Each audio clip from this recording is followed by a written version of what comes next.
Hello students, हम शुरू करेंगे अपना next chapter that is why do we fall ill. हम बीमार आखिर पड़ते ही क्यों हैं। अगर हम कहते हैं कि हम बीमार हैं, हम इल हैं, तो पहली बात तो इल होने का क्या मतलब है। इसका रिलेशन एक टर्म से आता है दैट इज बीइंग हेल्दी। तो कब हम किसी ऑर्गेनिज्म को हेल्दी कह सकते हैं, कब हम कह सकते हैं किसी ऑर्गेनिज्म में डिजीज है, ये सारी बातें हम इस चैप्टर में डिस्कस करेंगे। इनफैक्ट हम कुछ एग्जांपल्स भी इस चैप्टर में डिस्कस करेंगे जहां हम देखेंगे कि कौन सी पर्टिकुलर डिजीज किस तरीके के ऑर्गेनिज्म से होती है, और उसके बाद हम देखेंगे कुछ ऐसे टॉपिक्स को जहां हम किस तरह से इन डिजीजेस से, इन पैथोजन से बच सकते हैं। वैक्सीन के बारे में बताऊंगा मैं आपको, इम्यूनाइजेशन के बारे में बताऊंगा, और किस तरीके से हम अपने इम्यून सिस्टम को एक्टिवेट करके इन डिजीजेस से बच सकते हैं। चलिए शुरू करते हैं चैप्टर की शुरुआत करेंगे हम डेफिनेशन से कि हेल्थ होती क्या है ना। तो वर्ल्ड हेल्थ ऑर्गेनाइजेशन जो एक ऑर्गेनाइजेशन है 1948 में बनी, उसने हेल्थ को डिफाइन किया। ये डेफिनेशन आप अपने एग्जाम में डायरेक्टली लिख कर आ सकते हैं कि एक ऐसी स्टेट इंडिविजुअल की जहां वो completely physical, mental and social wellbeing के साथ है। जब भी फिजिकल, मेंटल और सोशल वेलबीइंग उसका ठीक होगा, तब हम कह सकते हैं कि इंडिविजुअल क्या है, हेल्दी है। अगर हम बोलते हैं कि सिर्फ मियरली एब्सेंस ऑफ डिजीज, सिर्फ उसको डिजीज नहीं है, क्या इसका मतलब इंडिविजुअल हेल्दी है? बिल्कुल भी नहीं। हेल्दी होने के लिए 3 डायमेंशंस हैं जो WHO डिस्कस करता है: physical dimension, mental dimension and social dimension. चलो, फिजिकल डायमेंशन तो आपको समझ में आ गई कि भाई किसी का पैर ठीक है, किसी की किडनी ठीक काम कर रही है, तो ऑब्वियसली उसको डिजीज नहीं है, तो वो हेल्दी हो सकता है। लेकिन अगर मैं बोलता हूं मेंटल डायमेंशन, तो इसका मतलब क्या है? ऑब्वियस सी बात है, हो सकता है फिजिकली इंडिविजुअल फिट हो लेकिन मेंटली वो फिट नहीं हो। इस तरीके से अगर इंडिविजुअल की मेंटल हेल्थ ठीक नहीं है तो वो भी कहीं ना कहीं हेल्दी नहीं है। लेकिन तीसरा डायमेंशन जो सोशल डायमेंशन है, इसको ध्यान से देखिए। इंडिविजुअल हो सकता है फिजिकली फिट हो, मेंटली भी वो फिट हो, लेकिन सोशली वो फिट नहीं है। वो अपने नेबर्स के साथ लड़ाई करता है रोज एकदम, है ना। वैसे तो वो मेंटली साउंड है, उसको पता है कि चीजें क्या हैं, कैसी हैं, क्या गलत क्या सही, लेकिन उसको ये नहीं पता कि एक सोसाइटी में कैसे रहना है, लोगों से लड़ाई करना, लोगों को बहुत ज्यादा अब्यूज करना। ये चीज बताती है कि इंडिविजुअली सोशली अनफिट है। एंड इसी वजह से हम कह सकते हैं कि अगर सोशल डायमेंशन ऐड नहीं किया तो इंडिविजुअल हेल्दी नहीं हो सकता। तो आई होप आपको डेफिनेशन ऑफ हेल्थ यहां पर बहुत अच्छे से समझ में आई। 3 वर्ड्स का ध्यान रखेंगे: physical dimension, mental dimension and social dimension. अब अगर मैं आपसे पूछता हूं कि एक पर्सनल या फिर एक कम्युनिटी के इश्यूज के रिस्पेक्ट में हेल्थ क्या है, तो हेल्थ सबसे पहली बात तो अच्छी रहेगी, बेटर रहेगी अगर इंडिविजुअल पर्सनल हाइजीन रखता है। पर्सनल हाइजीन मतलब भाई आप खाना खाने जाते हैं, आप जो है क्या करते हैं, अपने हैंड्स को वॉश करते हैं। ये तो बहुत ही बेसिक एग्जांपल हो गया। वहीं आप डेली बाथ लेते हैं, अपनी बॉडी को आप क्लीन रखते हैं, तो ये सब किस में आ जाएगा भाई? पर्सनल हाइजीन में आ जाएगा। आजकल तो हम अच्छे से सैनिटाइजर यूज करते हैं माइक्रो ऑर्गेनिज्म से बचने के लिए। ये भी तो आप देखिए एक पर्सनल हाइजीन ही है कि हमें इन्फेक्शन ना हो जाए। नेक्स्ट पॉइंट आता है इसमें इकोनॉमिक कंडीशन। अगर इंडिविजुअल की इकोनॉमिक कंडीशन अच्छी है तो ऑब्वियसली ज्यादा चांसेस होते हैं कि वो हेल्दी होगा। चांसेस ज्यादा होते हैं, मैं हमेशा नहीं कह सकता। इसका पॉइंट ये है कि भाई आपने देखा होगा कि जहां पर गरीबी होती है, लोग पुअर होते हैं, जहां उनके पास खाने की कमी होती है, रिसोर्सेज की कमी होती है, तो वहां पर डिजीजेस होने का खतरा ज्यादा होता है। गंदगी उन जगहों पे ज्यादा होती है, एग्जांपल स्लम एरियाज। तो ऐसे एरियाज में उसको, इंडिविजुअल को बीमारी होना बिल्कुल लॉजिकल है, पॉसिबल है। वहीं अगर पब्लिक हेल्थ सर्विसेज अच्छी ना हो, अगर अच्छे हॉस्पिटल्स ना हो, अगर पब्लिक हेल्थ सर्विसेज का मतलब हुआ जो गवर्नमेंट की तरफ से हमें सुविधाएं दी जाती हैं, जैसे कि पीने का साफ पानी अगर घरों तक ना पहुंचे, या फिर इसके अलावा अगर बारिश का पानी है वो इकट्ठा हो रहा है किसी जगह और गवर्नमेंट जो है, म्युनिसिपैलिटी उसको क्लीन नहीं करती है पानी को, तो भी बीमारियां फैल सकती हैं। लोगों को अगर बीमारी हो तो आसपास कोई अच्छा गवर्नमेंट की तरफ से हॉस्पिटल होना चाहिए जहां लोग अपना इलाज भी कराएं ताकि वो हेल्दी रहें। ये सारी चीजें पब्लिक हेल्थ सर्विसेज में आएंगी। एंड अल्टीमेटली अगर सोशल इक्वालिटी है, हार्मनी है सोसाइटी में, तब भी हम कह सकते हैं इंडिविजुअल हेल्दी रहेगा। इस पॉइंट को अगर हम इलस्ट्रेट करें सोशल डायमेंशन से, तो एक इंडिविजुअल अगर हमेशा कम्युनल वायलेंस में इन्वॉल्व है, अगर वो हमेशा कहीं ना कहीं दूसरी कम्युनिटी को, रिलीजन को टारगेट कर रहा है, अपनी सोसाइटी में जो है कैओस क्रिएट कर रहा है, तो ऑब्वियसली फिर वो इंडिविजुअल, वो सोसाइटी या वो कम्युनिटी हेल्दी नहीं रहेगी। इसलिए ये इंपॉर्टेंट एस्पेक्ट है। ये पॉइंट्स आपको याद होने चाहिए, एग्जाम में कभी कभी ये पॉइंट्स हमसे पूछ लिए जाते हैं, इसलिए यहां पर आपको बताए जा रहे हैं। नेक्स्ट आता है भाई क्या क्या एसेंशियल कंडीशंस हैं गुड हेल्थ के लिए। ये क्वेश्चन आपसे डायरेक्टली 3 नंबर में पूछा जा सकता है, 2 नंबर में पूछा जा सकता है। ये 3 से 4 पॉइंट मैंने यहां पर लिख दिए हैं जो आपको अच्छे से आने चाहिए। सबसे पहला पॉइंट है भाई बेटर सैनिटेशन। सैनिटेशन का मतलब हुआ कि जो भी फीकल मैटर है उसका प्रॉपर डिस्पोजल होना, उसका सीवेज में जाना, उसका ट्रीटमेंट होना, अल्टीमेटली अपनी सराउंडिंग को क्लीन रखना, गुड सीवेज कंडीशंस होना, रेन वाटर का उसका डिस्पोजेबल सिस्टम जो है हमारा प्रॉपर होना चाहिए, और गार्बेज भी हमें प्रॉपरली डिस्पोज ऑफ करना होगा। इन सब चीज़ों को अगर हम एक साथ कलेक्टिवली बोलें तो प्रॉपर क्लीनिंग हाइजीन अगर रहेगा पर्सनली एंड पब्लिक सर्विसेज के रिस्पेक्ट में, तो ऑब्वियसली सोसाइटी हमारी क्या रहेगी, हेल्दी रहेगी। सेकंड पॉइंट आता है भाई क्लीन ड्रिंकिंग वाटर लोगों को मिले। लोगों को अगर साफ पानी मिलेगा तो पानी से होने वाली जो डिजीजेस होती हैं, कंटेमिनेशन वाटर जो होता है वो जो डिजीजेस फैलाता है वो नहीं होगा। तो वाटर बॉर्न डिजीजेस कौन सी हो गई, एग्जांपल टाइफाइड, कॉलेरा, ऐसी प्रॉब्लम्स नहीं होंगी सोसाइटी में। इसके अलावा availability of adequate food and nutritious food, ये भी बहुत इंपॉर्टेंट है। ये न्यूट्रिशियस फूड अगर नहीं मिलेगा तो लोगों को लेट अस सपोज विटामिन नहीं मिलते, तो विटामिन की कमी होने की वजह से जो डिजीजेस होती हैं जैसे नाइट ब्लाइंडनेस विटामिन ए की कमी से होती है, क्वाशियोकर, मेरेस्मस, ये प्रोटीन की डेफिशिएंसी से डिजीज होती हैं। ऐसी डिजीजेस फिर लोगों को नहीं होगी। और last point again social equality and harmony का है कि सोशल हेल्थ के लिए ये वाला पॉइंट भी गुड हेल्थ के लिए एक सोसाइटी में, कम्युनिटी में बहुत ही एसेंशियल कंडीशन है। तो आई होप स्टूडेंट्स ये अच्छे से आंसर आपको आ गया। इन पॉइंट्स को कहानी की तरह याद रखिए और इन पॉइंट्स को जरूरी नहीं है क्रैम करके डायरेक्टली लिखा जाए। अगर आपको पॉइंट्स समझ में भी आ गए हैं तो एग्जाम में आप इनको बना करके आ सकते हैं। ठीक है students. So students next topic जो हमें पढ़ना है वो है डिजीज। अब आपसे अगर पूछा जाता है कि डिजीज क्या होती है, तो डिजीज एक ऐसी कंडीशन है जहां पर एक फिजिकल या फंक्शनल चेंज आ सकता है आदमी के, इंडिविजुअल के नॉर्मल स्टेट में, और उसको क्या कॉज करेगा, डिस्कंफर्ट कॉज करेगा। उसके अंदर एक डिसेबिलिटी लेकर के आएगा कि मतलब वो काम करने की उसकी एबिलिटी नहीं रहेगी, इंपेयर कर देगा उसकी हेल्थ को, फिजिकल हेल्थ को। मतलब किसी इंडिविजुअल को लेट अस सपोज की पोलियो कंडीशन हो जाती है तो उसके अंदर एक पैरालिसिस कंडीशन आएगी। इसके अलावा अगर लेट अस सपोज किसी इंडिविजुअल को कैंसर कंडीशन हो जाती है तो उसकी हेल्थ डिटोरेट करेगी। कोई जेनेटिक डिसऑर्डर है उसको, तब भी ऐसी प्रॉब्लम हो सकती है। सिकल सेल अनीमिया एक जेनेटिक डिसऑर्डर है, थैलेसीमिया, हीमोफीलिया, ये सब जेनेटिक डिसऑर्डर्स हैं। इसके अलावा नॉर्मल जो डिजीजेस होती हैं जैसे कि कफ है, कोल्ड है, फ्लू है, ये सारी डिजीजेस क्या कर सकती हैं, एक डिस्कंफर्ट इंडिविजुअल में लेकर के आ सकती हैं। आपको बेड रेस्ट करना पड़ता है, आपको रिकवर होने के लिए एक टाइम लगता है, एक डिस्कंफर्ट भी बॉडी में आता है। तो ये सब आपकी कंडीशन बताती हैं कि इंडिविजुअल को क्या हुआ है, डिजीज हुई है। तो रेफर टू दिस डेफिनेशन। ये डेफिनेशन आपको एग्जाम में डायरेक्टली लिख करके आनी है। ये प्रॉपर साइंटिफिक डेफिनेशन है जो आपको एग्जाम में लिखनी है, कुछ भी लिख करके नहीं आना। इस प्रॉपर तरीके से ही डेफिनेशन को प्रेजेंट करते हैं। नेक्स्ट आपके अकॉर्डिंग टू सम, कुछ लोगों के accordingly mall functioning of the body and specific organs, उसके रिस्पेक्ट में कुछ सिम्टम्स आते हैं और अल्टीमेटली हम कहते हैं कि इंडिविजुअल को डिजीज हो गई है।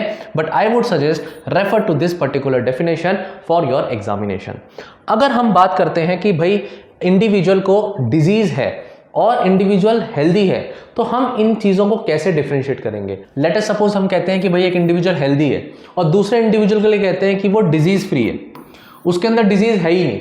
तो इन दोनों में डिफरेंस क्या होगा, मतलब क्या ये दोनों सेम कंडीशन है। मैंने आपको हेल्थ की डेफिनेशन ऑलरेडी बताई हुई है पिछले वीडियो लेक्चर में, अगर नहीं देखा है तो उस लेक्चर को देखिए कि 3 डायमेंशंस हैं जो हेल्दी होने के लिए प्रॉपरली फुलफिल करने होंगे।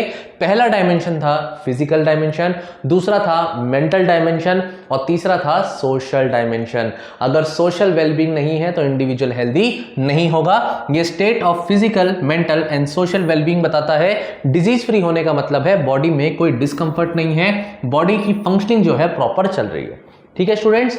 नेक्स्ट पॉइंट यहां पर आता है कि जब हम हेल्दी बोलते हैं किसी इंडिविजुअल को, तो हम इंडिविजुअल की बात नहीं कर रहे, हम कम्युनिटी की बात कर रहे होते हैं, पूरे एनवायरनमेंट की बात कर रहे होते हैं, सोसाइटी की बात कर रहे होते हैं।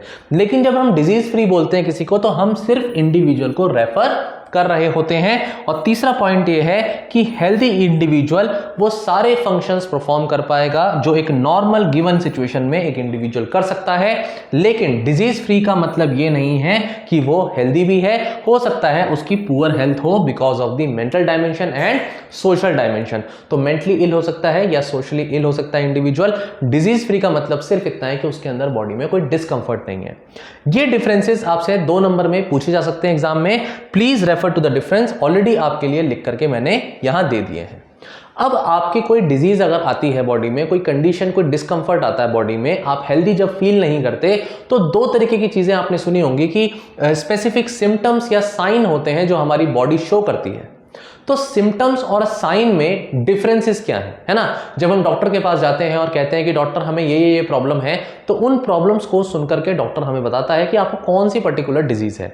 यही चीज यहां पर मैं हाईलाइट करूंगा कि अगर एग्जाम में आपसे पूछा जाए कि सिम्टम क्या है और साइन क्या है, तो इसमें डिफरेंसेस देखिए। सिम्टम्स होते हैं जनरल, बिल्कुल जनरल होते हैं सिम्टम्स कि भाई हेडेक हो गया, कफ आ गया, हमें जो है कहीं ना कहीं लूज मोशंस हो गए। ऐसी कंडीशंस हमें डायरेक्टली ये नहीं बता सकती कि कौन सी पर्टिकुलर डिजीज है। लेकिन अगर कोई आपसे कहता है कि भाई देखिए ये एग्जांपल है, जैसे स्पॉट्स आ गए बॉडी पे, ब्लिस्टर्स आ गए, इस तरह से लाल लाल कलर के छाले आ गए हैं, तो यस, उन्हें देख करके डॉक्टर बता सकता है कि ये तो चिकन पॉक्स कंडीशन है। वहीं अगर एग्जाम्पल में हम डॉक्टर के पास जाते हैं और डॉक्टर हमारी आईज को देख करके, बॉडी को देख करके बोलता है बहुत येलोइश हो चुकी हैं आईज, तो वो कौन सी कंडीशन होती है, कौन सी बीमारी है, जॉन्डिस की भी प्रॉब्लम है ना। इंडिविजुअल क्या हुआ है, जॉन्डिस हुआ है।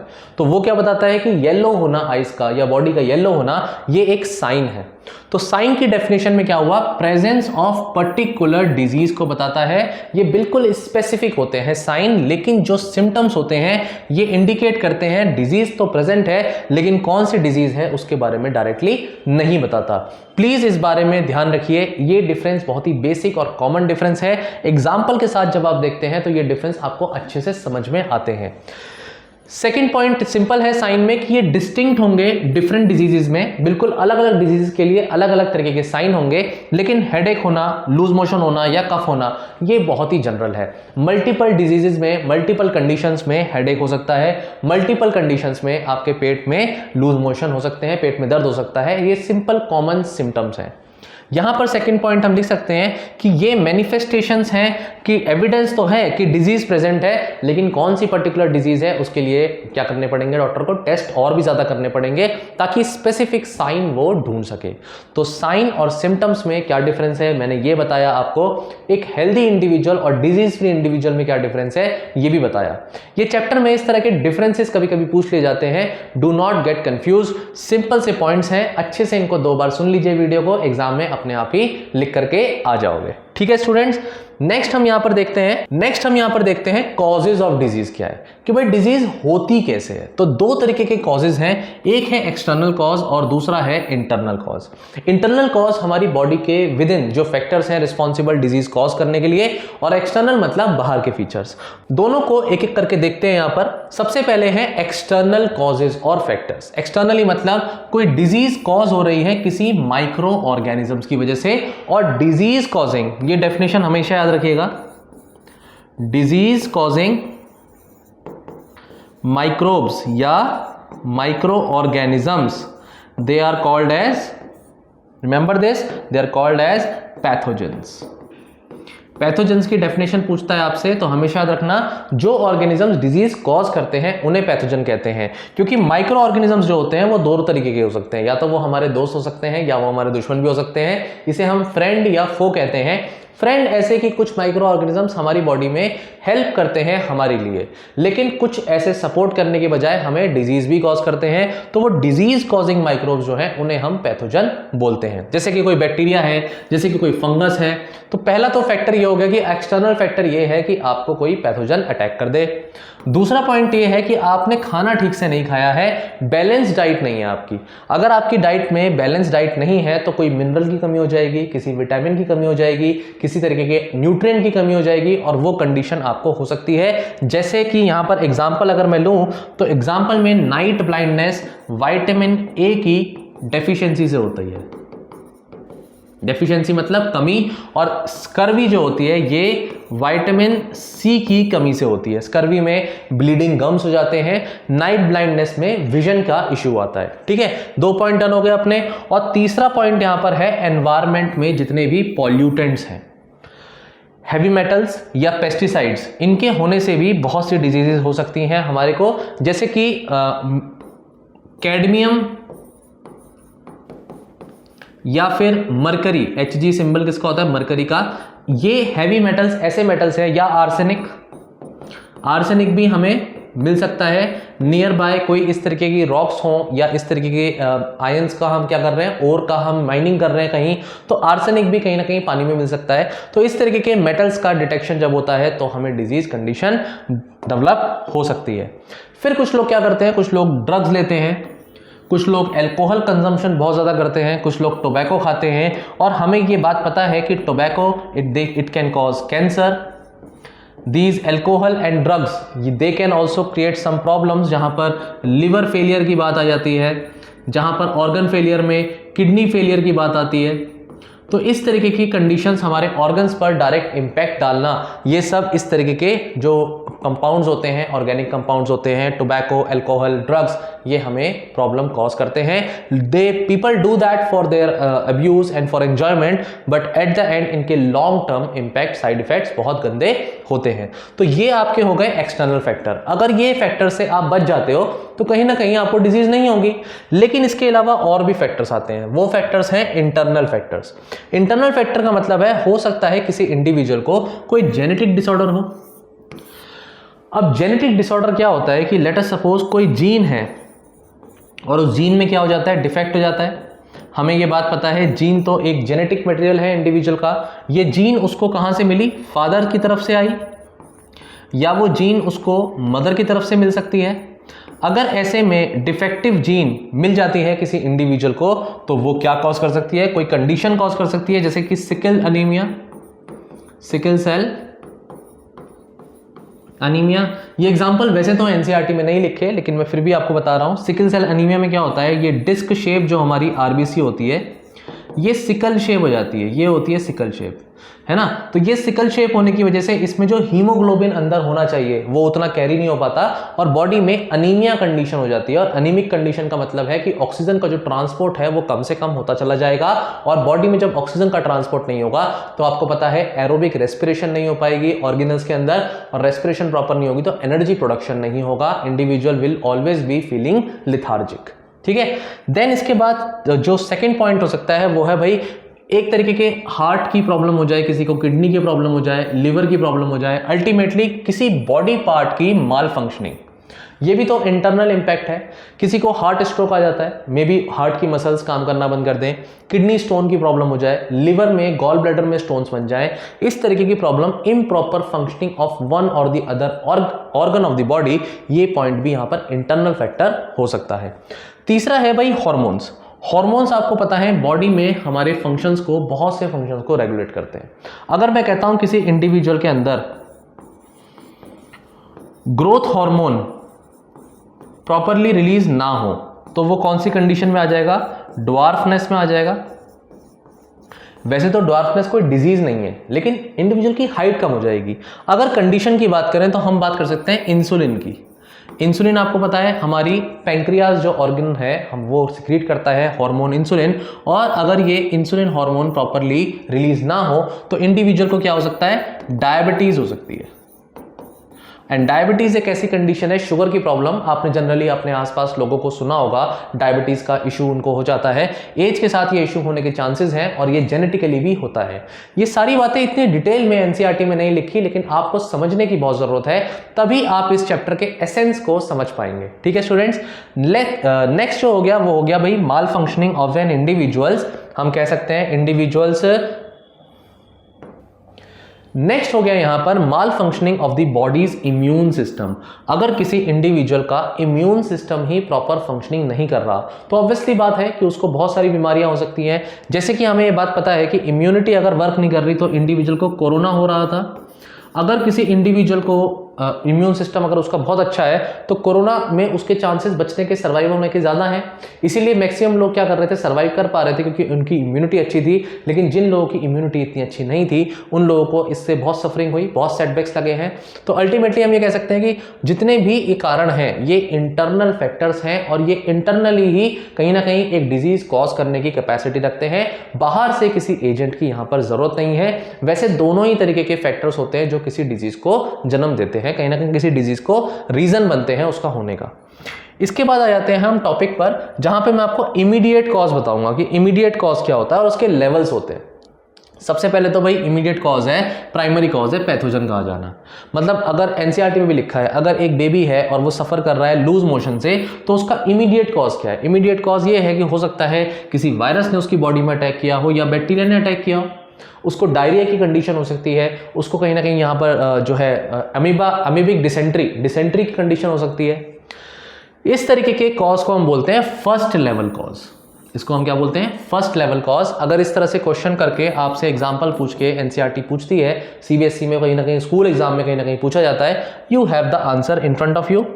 इसके अलावा सेकंड लेवल और थर्ड लेवल कॉजेज भी होते हैं, जिसमें सेकंड लेवल जो कॉज होता है इसको हम कहते हैं कंट्रीब्यूटिंग कॉजेज। कंट्रीब्यूटिंग कॉज क्या है, प्रॉपर नरिशमेंट अगर आपको नहीं मिलता है, जेनेटिक डिफरेंसेस अगर आ जाते हैं तो बिल्कुल पॉसिबिलिटी है you are very much prone to having a disease. ऐसे में जब पर्सन एक प्रोन हो जाता है कैचिंग अ डिजीज उसे हम कहते हैं कंट्रीब्यूटिंग कॉज। तो पैथोजन क्या है, वो तो प्राइमरी कॉज है, लेकिन आप खुद ही ठीक से खाना नहीं खा रहे, आपके अंदर बैलेंस डाइट नहीं है, न्यूट्रिएंट्स प्रॉपर नहीं जा रहे, तो आपके अंदर कैसी कंडीशन आ सकती है, you are prone to disease, आपको डिजीज होने के चांसेस ज्यादा हैं, उन्हें हम कहेंगे कंट्रीब्यूटिंग कॉज। और तीसरा होता है थर्ड लेवल कॉजेज, जब पब्लिक हेल्थ सर्विसेज पुअर होती हैं, मतलब आपको पीने का पानी ही साफ नहीं दिया जा रहा, गवर्नमेंट म्युनिसिपैलिटी इस तरह से काम ही नहीं कर रही कि वो फीकल मैटर को हटाए आसपास से, बेटर सैनिटेशन रखे सिटी में, या फिर वो आपको ऐसा इंफ्रास्ट्रक्चर दे हॉस्पिटल का जहां पर आप जाकर के ट्रीटमेंट करा सके।